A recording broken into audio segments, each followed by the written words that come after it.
ข้าวฟักข้าวฟักเสียงเพลงดื้อ อาไกลเกินฝันเนาะ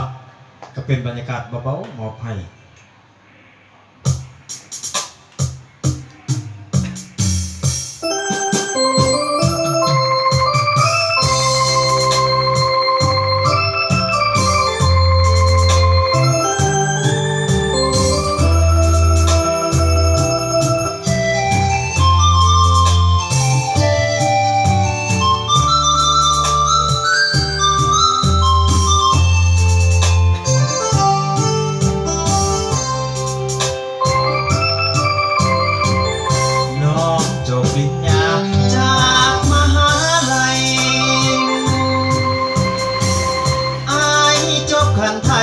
จากท้องทุ่งนาน้องเรียนภาษาอักษรศาสตร์อ้ายเรียนเหลือค่าไทยนามันไกลเกินกว่าจากฟ้าและดินน้องนั่งรถเองฟังเพลงเปิดแอร์หายมีนั่นแต่หลังควายฟังเสียงนก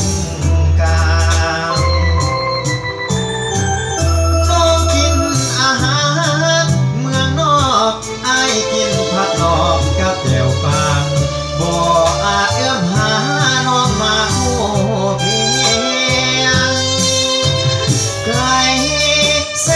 นไกลที่จะไขว่คว้าน้องสูงเพียงฟ้าแต่อ้ายนี่ต่ำเพียงดิน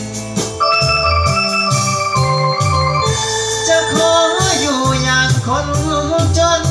บ่ขอดิ้นรนฝันไฟทวินย่านน้องอยู่ผิดเสียเกียรติศักดิ์ศรีอ้ายเกิดมาจนต้องทนทำใจ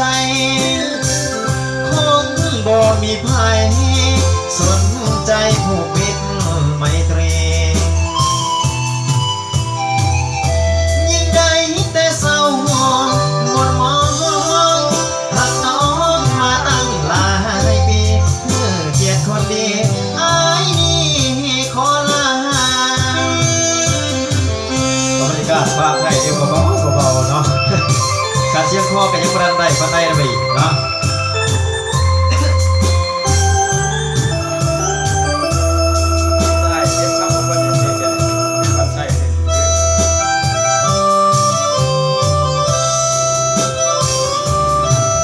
ผู้ใดสนใจทำงานของประเทศทางบริษัทน้ำปลาขาวได้อื่น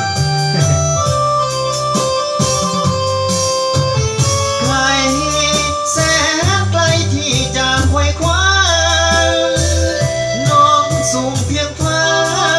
แต่อ้ายนี่ต่ำเพียงดินจะขออยู่อย่างคนจนบ่ขอดิ้นรนฝันไฟทวิน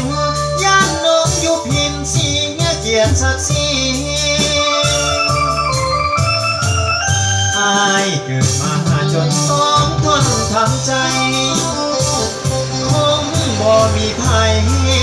สนใจผูกมิตรไมตรียิ่งใด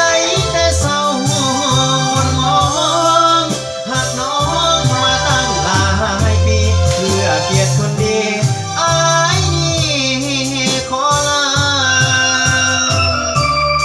กาไปกันครั้งได้เลยจำพระทีนุ่มจำปะขาว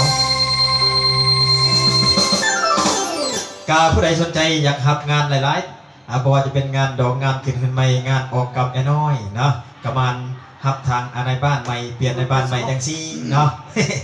กามาที่ตัวทางวงดนตรีนุ่มจำปะขาวเด้อเนาะการสถานที่กระตั้งอยู่บ้านเชียงยืนเมืองสิงห์แขวงดอกน้ำทานี่แหละเนาะบอกว่าจะเป็นทางพี่น้องเมืองรองเมืองหลวงน้ำทาเมืองภูคาเมืองนาเลจังซี่เนาะพี่น้องทางสสปจีนเนาะมาจากทางประเทศแฟนบ้านการสนใจก็ติดต่อหาได้เนาะทางวงดนตรีนุ่มจำปะขาวเนาะเบอร์โทร5587677เนาะหรือว่า538411106เนาะติดต่อหาได้24 ชั่วโมงครับใส่ทางพี่น้องเนาะขอบใจนะนุ่มจำปะขาว